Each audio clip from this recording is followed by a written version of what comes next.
Good afternoon, friends. It's Heather at Fish Puppy Farm. Today is going to be a bit different.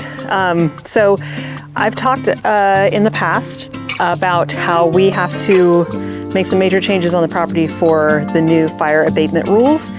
And we are going to start on that today because the deadline is May 31st.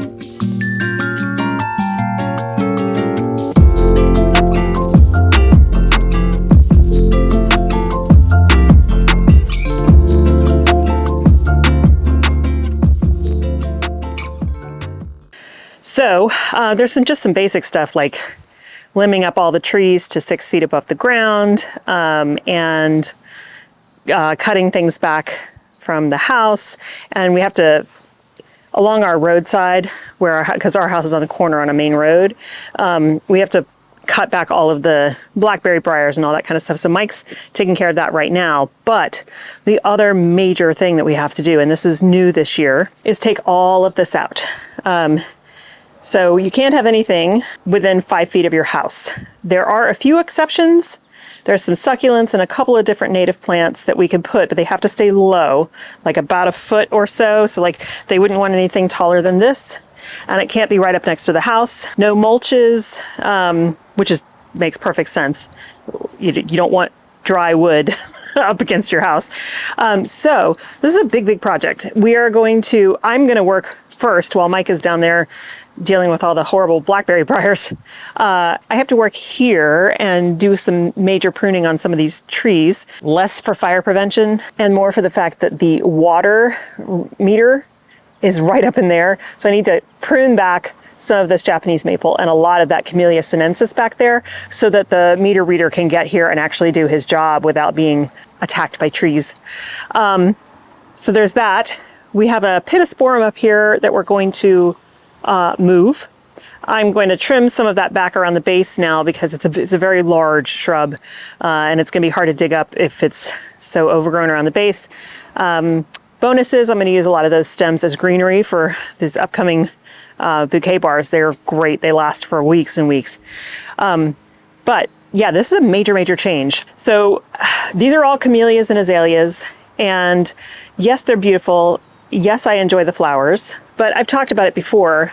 Our soil here, the pH, is an 8, extremely alkaline, and camellias and azaleas are acid-loving plants. They want like a 4.5 to 5. So if I don't treat these guys with iron sulfate 2 to 3 times a year, they turn yellow and they start to die.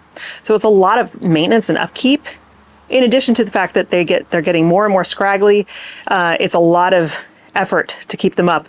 And azaleas, when they drop their flowers or when their flowers fade, they don't fall off. They do this. They like get pasty on top of the leaves. So you have to literally physically come in and pull all this off if you want the plant to look good again. So pretty, but a whole lot of work. Like the camellias, they drop their petals.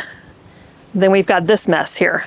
So, and then we also have some dead azalea here that died when we had to have an entire mainline sewer put in. They did the trenchless work, so they cut a hole in the pathway here, and I think this roots got damaged, and so it died. So it's time. We're going to take all of it out. We'll do as much as we can today. If we had endless supplies of cash and time, we would take up the entire pathway, take up the whole driveway, redo all of this, get rid of this wall, redo the wall, and have it be something more modern that we enjoy. But we are not in that position. So what we're going to do is pull everything out to meet the fire requirements.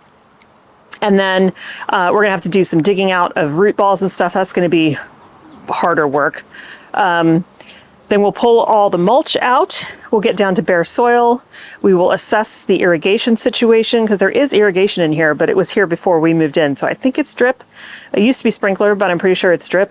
Anyway, then we're going to put down a weed barrier, probably cardboard of some sort, very wet cardboard so that it can mold nicely. And then we're going to cover it with some kind of stone aggregate. And we're not sure which one yet. We have some ideas, but we need to go get some samples and see which ones we like because it has to look blended somehow with this. I don't want, like, would I love a stark white, beautiful white stones and a couple of pots with, like, I don't know, succulents in them that we can move anytime, yes, but that will look very strange next to this. So in order to be cohesive, we really need to kind of make this work for now. In the future, when we pull all this up and redo it all, then we can address how, you know, the new look. But right now, this is to make it look nice, but it's not going to be the forever design. So first thing I need to do is take measurements. I need to measure all the areas that we need to buy mulch for. Now, obviously this is not going to be mulch, but I do need to measure this for stone. But I need to make measurements for mulch, and I'll show you where we're going to start. Okay, so here's our house.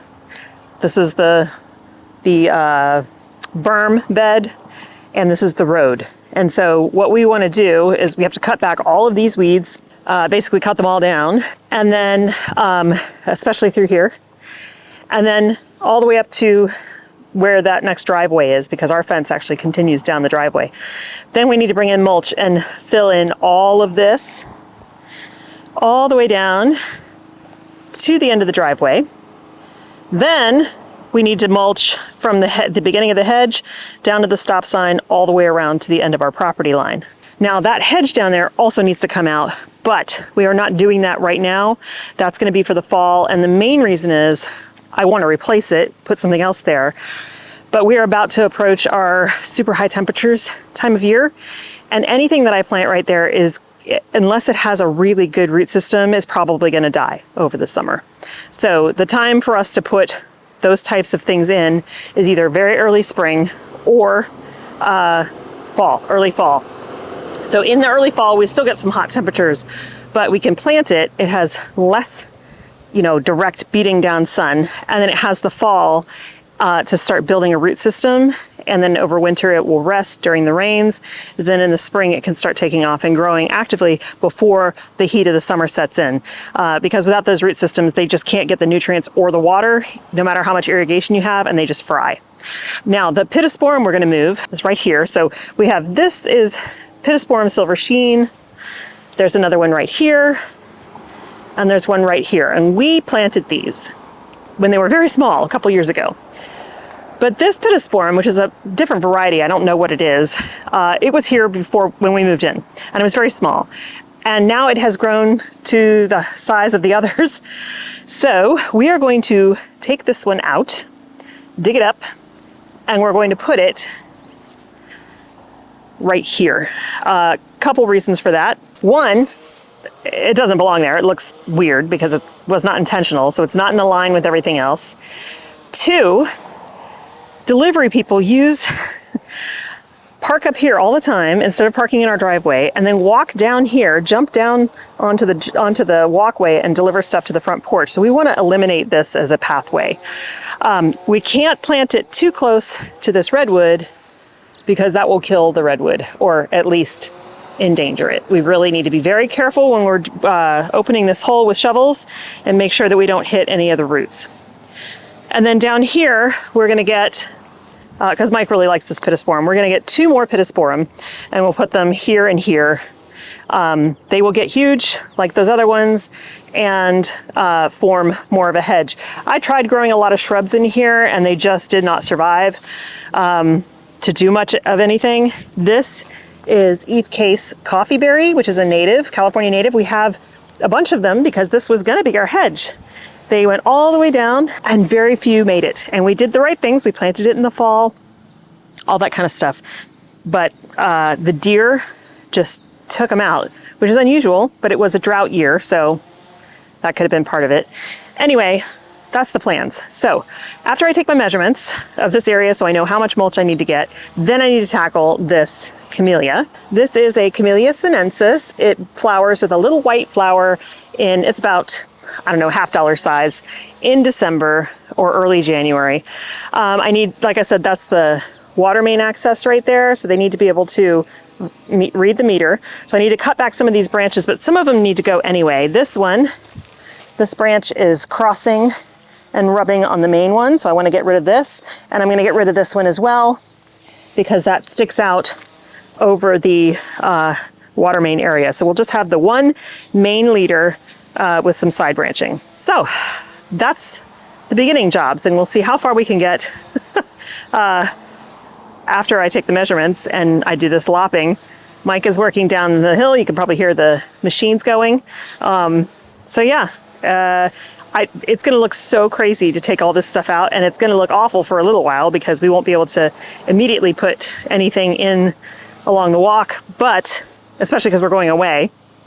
But after we get back, after Mother's Day, we'll really be able to start fixing the area, buttoning it up. So I have to just be patient about that, and know that we're going to have an entire like garden's worth of biomass sitting on our driveway waiting to be chipped. Now, our city offers free chipping services this time of year. So they will come, you just schedule them. They come with their chipper and they take everything that you've left out for them and they chip it and they haul it away for you, unless you want the chips. So that's really nice because, you know, they're trying to help us be fire wise and follow their rules. They even offer grants for people who need help in doing this kind of work to make their home fire safe. So I'm going to get started with the measurements, and then we'll work on the pruning, and then we'll go from there.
Okay, measurements done.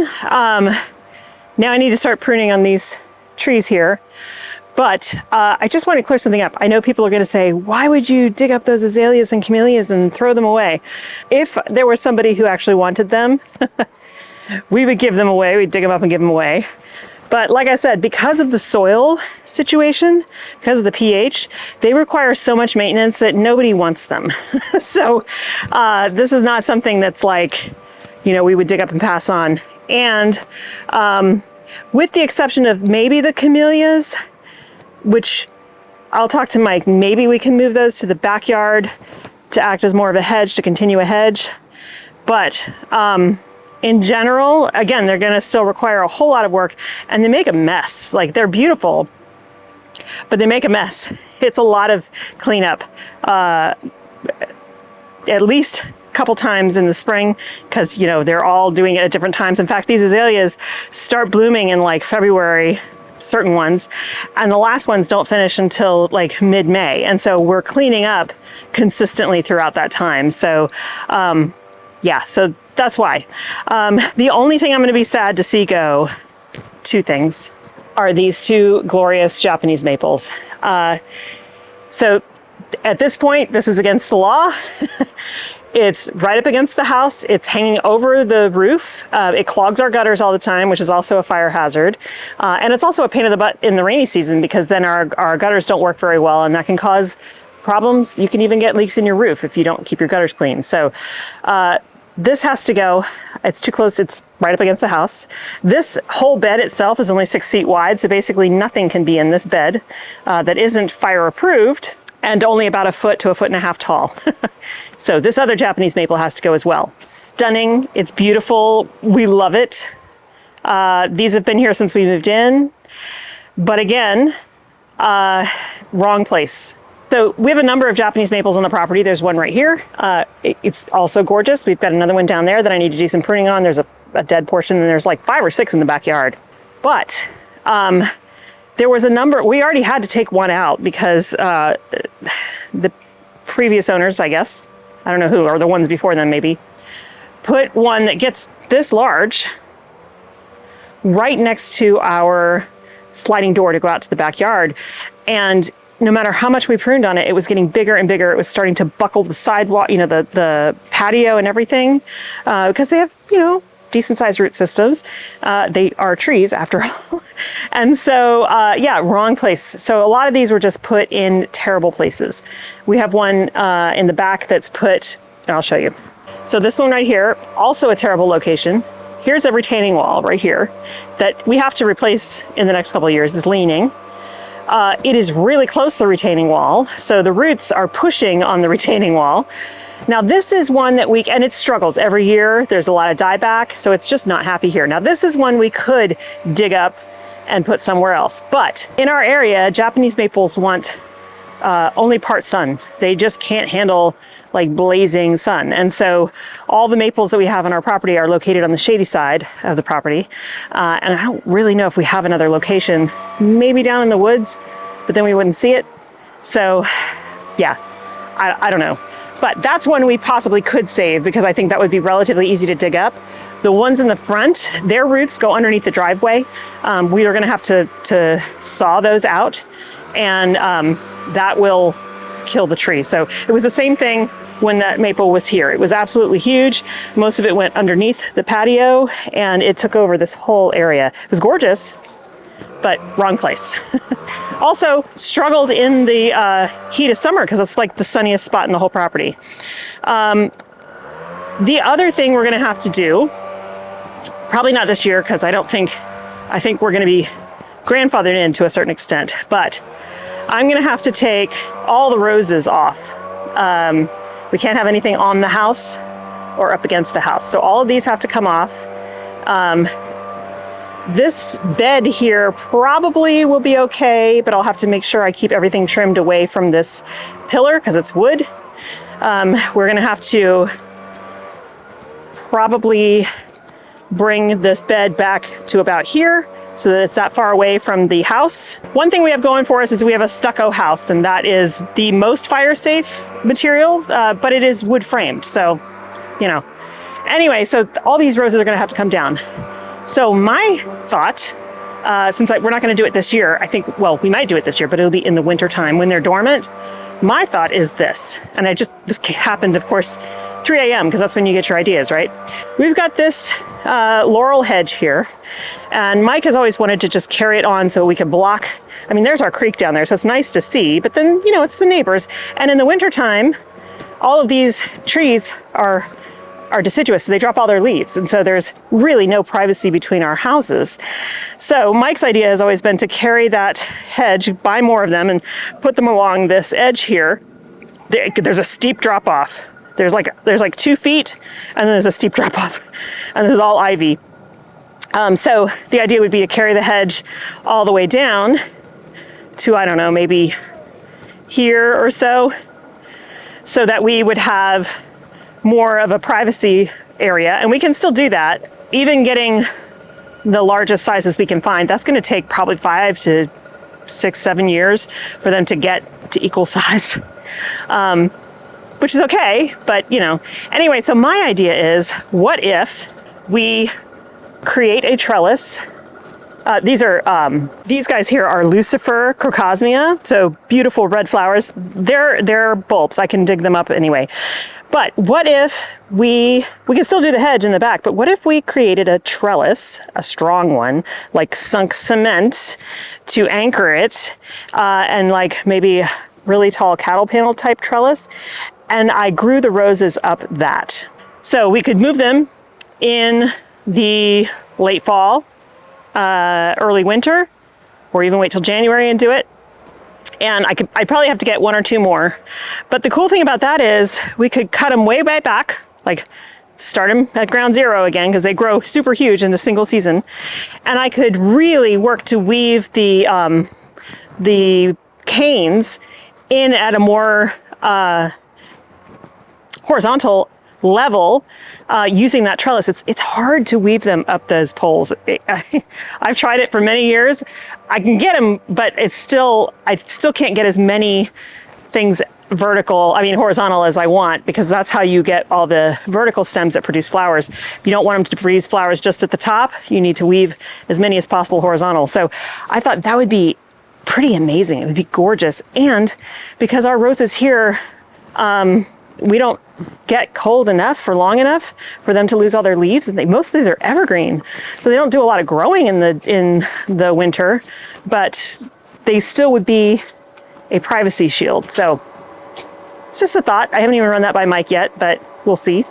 And finally, at some point, although I don't think they're going to come after us for it this year, we have to take out this whole gate and arbor and replace it with something like vinyl or metal, because this is wood up against a house. So yeah, a huge project to meet all the requirements. Some of these requirements are new, some have been around for a while, but they've been grandfathering us all in for a while, and now they're starting to get more serious because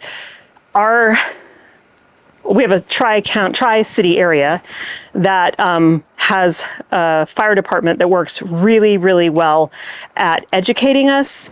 They'll come out and they'll do surveys of everybody. You'll get a ticket. You don't have to pay it, but you have to get the work done. If you don't have it done by May 31st, and they'll send you pictures of like, this is what you need to do, which is pretty awesome. Like I said, there's grants available to help people, and they do controlled burns everywhere that they can to help minimize the fuel. And so, we feel really lucky where we're living, because compared to some other areas, we aren't as high a fire risk as we could be, but it doesn't take much, and especially with the winds around here, those fires spread super fast. So we all need to do our part. All right, I'm gonna get started on getting these trees trimmed back. I may end up having to, I don't know how strong my loppers or me is gonna be with some of them, but we'll see. I gotta get this all cleaned up.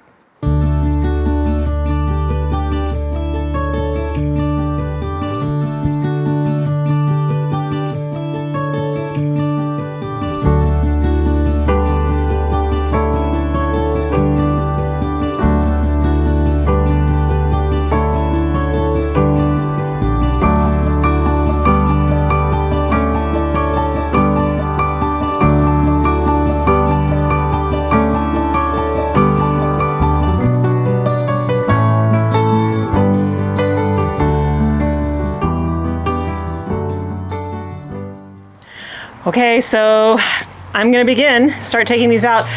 This camellia, by the way, didn't even flower this year. It struggled so hard. It's got I don't know, it just looks awful. I think it gets zero sun here, and yeah, so I think it will be much better to have it gone.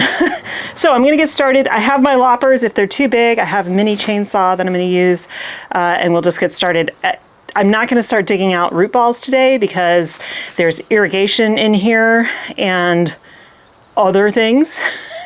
And so I want to make sure that we just get the top growth off, then we can work from there. But this will be a large project just to begin with. Okay, let's go. Here it goes.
Welcome back. It is the next day.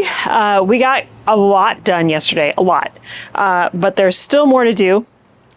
Mike is on a 65-mile gravel bike race today, so it's just me working. Not a problem. There's less today to do than yesterday. I wish that I could say that in this video you're going to get to see the final result, the buttoned up. But that's not going to happen because we're going out of town. So we are leaving in 3 days for the East Coast for 5 days. And we really want, and I'm going to be like slammed busy for the next 3 days, business days. So today is Sunday. So I can get like the remaining cleanup work done. But in terms of doing the plantings and putting down the new gravel and all that kind of stuff, that is not going to happen until after we get back. The soonest date that the city can come for the chipper service is the 14th of May, which is awesome because the driveway is already full of a lot of stuff. So we're not going to order wood chips until after that because there'd be no place on the driveway to put like I think it's almost 5 yards that we're going to need of wood chips, or the stone that we're going to need for this azalea and camellia bed, the old one. So I realized when I was uploading the footage from yesterday that a bunch got cut off at the end, so you didn't see a lot of the end, and it wasn't the battery, it was the memory card. So I will walk you through what we did yesterday, and then we'll start getting back to work. I would like to try to wrap this up in the next couple hours because I have more just like other stuff to do this afternoon. Yesterday when we started, I did the measurements for the wood chips along the roadside all the way down to the end and wrapped around. And then I measured this bed for the stone that we're going to use. We haven't picked that yet. We want to go and get some samples so we can see what looks good against this horrible lava rock that we hate because we don't have the money to pull all of it out right now. So, that will have to wait. But I limbed up some trees and stuff like that. So you saw all that. And then I came in and I started pulling out all the azaleas and camellias. So that's the process, the progress that I made yesterday. What I didn't realize, when I started sweeping all this back, what was in here was some really old wood mulch, which definitely can't stay, and like 6 inches of redwood leaf, droppings, which, eventually turns to soil. And it does help to acidify the soil a bit, but not enough. And so all this white stuff that you can see is actually the iron sulfate pellets that I had to constantly put down in here to keep the plants alive. So after I raked out to where I stopped pulling things out, I still have to pull the rest out. I started pulling out the root balls. So this is the root ball for the first camellia. I could not get it out of the ground. Mike had to come and help me. It was, part of the problem was it's right up against the wall. So like you could do like 3/4 of the circle, but then this back end was really hard to get. So here's the root ball. But while we were in there, like here is the old drip irrigation line, which is fine. We're gonna reset all of this irrigation. This is the main line tubing, and you can see it's got like drip going to things that don't exist anymore, right? So I'm gonna pull this whole thing apart. Here is the pressure regulator. This is a 30 PSI one because we actually have really high pressure on our home water. And so without this, the water pressure would blow the line and it would not function. But Mike accidentally broke this off. Not a big deal. Basically all I'm gonna have to do is excavate around this pole because it goes down into the ground to the water.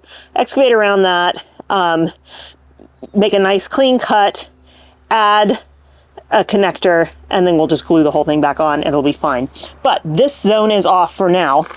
And thankfully this zone was only this bed wrapping around. So it's awesome because we could still run the zone that has all the living plants on it, totally separate, and we can turn this off. There's nothing in the bed right now anyway that's gonna need water. So one of the things I need to do today First of all, I need to apologize. Constant runny nose and coughing because of all the stuff I inhaled yesterday, all the dust. I'm going to continue to dig up these root balls of all the azaleas and the camellias. I have to be super careful over here because we have two sewer cleanouts, this one right here and this one down here, and they are, they're pretty new. I think we put this in 2 years ago. And so I don't want to damage any of the pipes. So I have to be really careful when I'm digging around here. And then I'll pull up the rest of the irrigation completely because we'll just reroute that. So I still have to do all that. And then I also need to come in and finish cutting this stuff out. And then raking away all the detritus. And then up here, which I don't even know, I haven't looked, I don't even know if any of this got caught on camera because the camera card may have been bad at that point. But this is where the giant Japanese maple used to be, and that's the other one. So yeah, that was hard to watch. Mike did it. That was hard to watch, but you can see how deep the leaf litter is back here. So I have to clean all of this out. I need to pull this gutter downspout thing apart. It's full of like leaves and dirt and stuff. So I need to clean that whole thing out so that it will actually work again and drain. We probably might just have to get a new one because this is nice and flat and there's like lichen and stuff growing in there. This is going to be really, really hard to get out of the ground.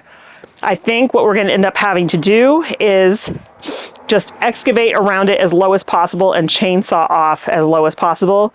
And then, you know, cover it over with a couple layers of cardboard before we put the stones down, and, you know, hope that prevents any grow back.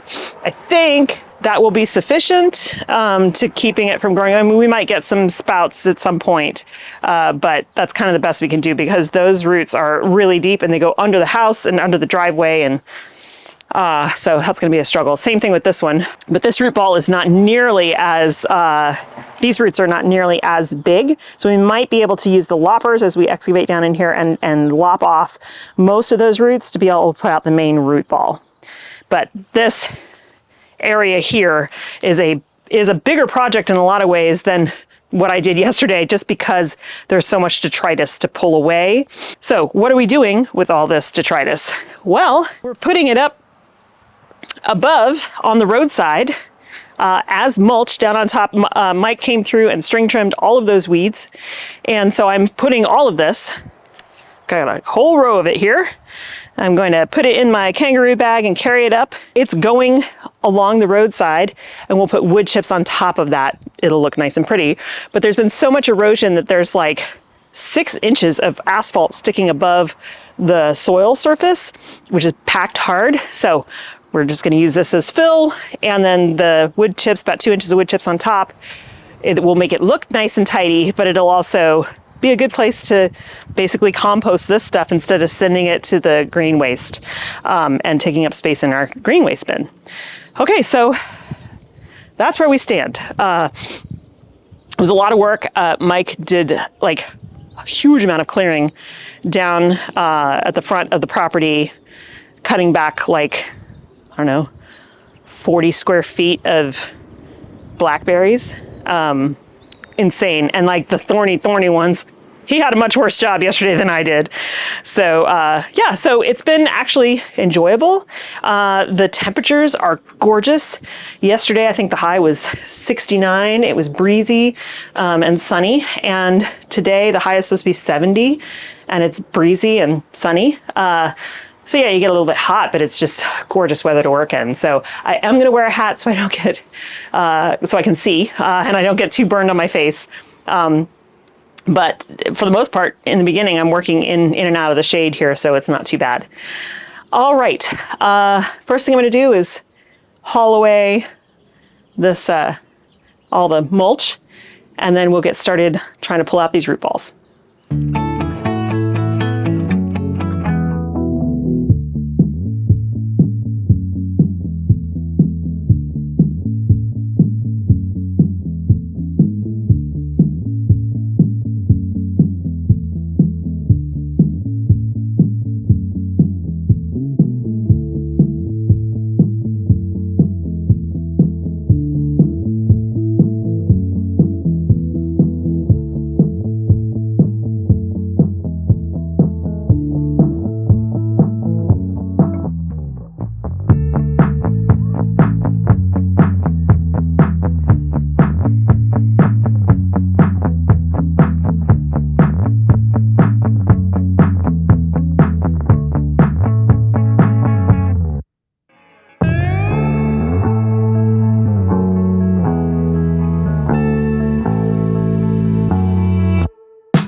Holy cow.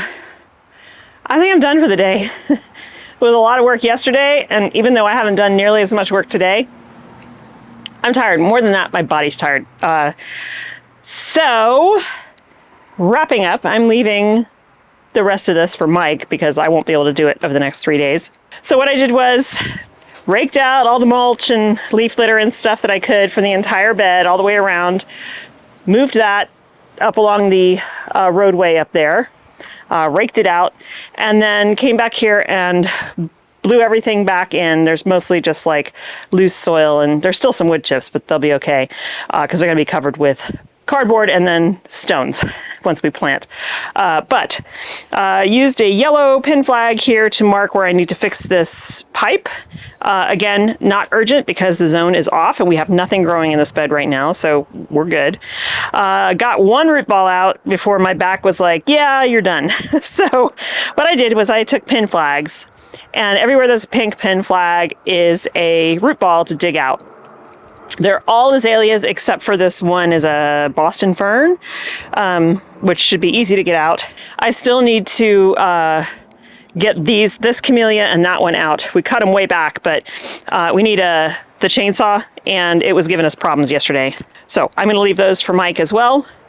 But for the most part, this bed is, once we get the root balls out and we just pull up the irrigation, I'm just going to cut it and pull it up and toss it. It is a fresh, empty bed ready for the new plantings and cardboard and stone mulch. So these, I don't know when we'll get to. This side of the bed is north facing. It's in the shade pretty much all day long. So I doubt we're going to put anything here at all. Like I said, you are allowed to still plant a few things, but they need to be very low growing, like no taller than 1.5 to maybe 2 feet. You have to keep them low, and they need to be Firewise approved plantings. And you can't have a lot of them, like it can't be covered in it. So, you know, sparse. And the whole point is for firefighters to be able to get to your house, get right to the eaves, walk up right up to the house. So that's the point of all of this. We do have these 2 gorgeous boulders in here, which I think we'll keep here probably. I mean, they're moss covered, they're beautiful. So it's, you know what I might do? I just got an idea. I think what I'm putting here is hellebores. I have 18 gorgeous hellebores coming, and they stay small. I think this is where they're gonna go. This is a north facing, it's in the shade all the time. They will be so happy here. So that's what we'll do. And yes, they will spread a little bit, but not much with a stone mulch. They'll stay pretty isolated. So yeah, I think that's what we're gonna do. Okay, but the rest, I think we're going to put ceanothus, also known as California lilac. Comes in a variety of growth patterns, growth habits, and there's a number of them that are like squat prostate ones. And so that would be good for here. It's evergreen, it is drought tolerant, it is Firewise, and they have beautiful bright blue, like electric blue blooms in the spring, and that will go great with our house. Speaking of the house, we are going to pressure wash it. We do have a pressure washer, so we're going to pressure wash it, get everything off, and we may end up coming in and do some touch-up paint before we plant, because now the whole, you know, side of the house is going to be exposed all the time. And the other thing we want to do is finally, we've hated these ever since we moved in. The absolute worst lighting for the side of the house. Number one, they're too small. They're not the right size. And even when we have the brightest bulbs they're allowed to carry, it is so, so dark on this pathway at night. Our front porch light is the same. It is super dim, so anybody coming to see us after dark or leaving after dark, it's like walking a gauntlet down here, so dark. So we want to change these out to something bright and nice. The hard part is our style doesn't really go with the house. This is an old ranch. But I'm sure we could find something. It's just lighting fixtures are expensive. I just don't know why they went with such tiny ones there, probably because they were cheap.